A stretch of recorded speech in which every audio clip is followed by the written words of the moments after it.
আসসালামু আলাইকুম। The football জোনে আপনাদের সবাইকে স্বাগতম। ২০২৫-২৬ মৌসুমের বার্সেলোনা ও রিয়াল মাদ্রিদের প্রথম এল ক্লাসিকো এক পেশে হলেও স্প্যানিশ সুপার কোপার ফাইনাল হয়েছে দুমদুমার। ৫ গোলের ম্যাচে ৩টি হয়েছে প্রথমার্ধের ইনজুরি টাইমে। এই ম্যাচের আগে পরে ভীষণ চাপে জাবি আলোনসো।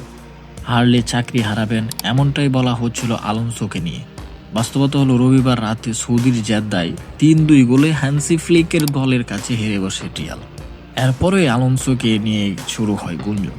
জানানবর্তী ক্রিয়া অফসাইড ওয়ান ফুটবলের প্রতিবেদনে বলা হয়েছে এই মুহূর্তে বহিষ্কার হচ্ছেন না আলোনসো।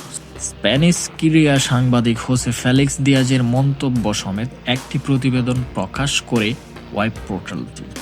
ফেলিক্স দিয়াজ বলেছেন, সুপার কোপায় রিয়াল মাদ্রিদের পারফরমেন্স জাবি আলোনসোর চাকরি আপাতত টিকিয়ে রেখেছে।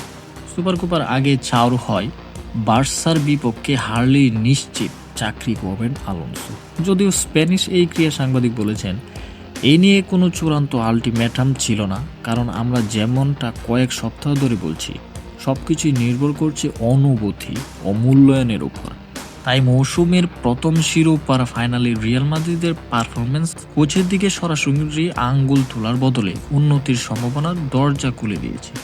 স্প্যানিশ সুপার কোপার হারের পর রিয়াল কোচ জানিয়েছেন মৌসুমের সবচেয়ে গুরুত্বহীন ম্যাচ ছিল সোমবারের এল ক্লাসিকো।